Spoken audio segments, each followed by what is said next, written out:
भुट्टा दुई भुट्टा सबके दे भाई अब भुट्टा दुई भुट्टा अरे दूल्हा के ठेठी थी मार दे भाई जो नरिया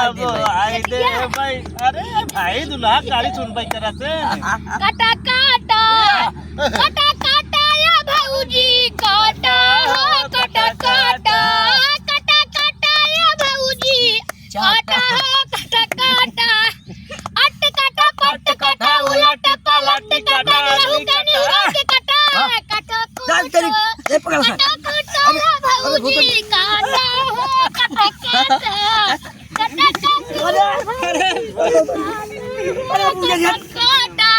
अरे यार गाना कर रहा हम क्या करी कर रहा मरावत है हमसे। अरे यार भौजी ना रहते के काके काकी जी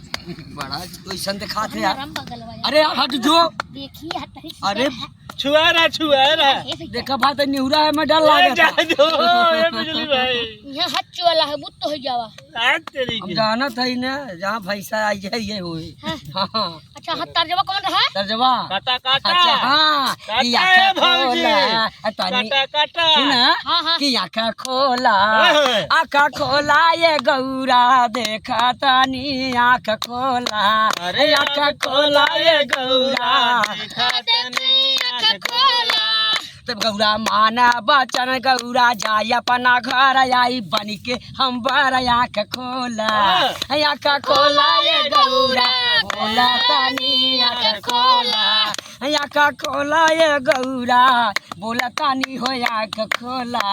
अरे ऐसन बारतिया ना देखे अभी तक जिया करे धक्का धक ऐसन बारतिया ना देखे अभी तक जिया करे धक्का धक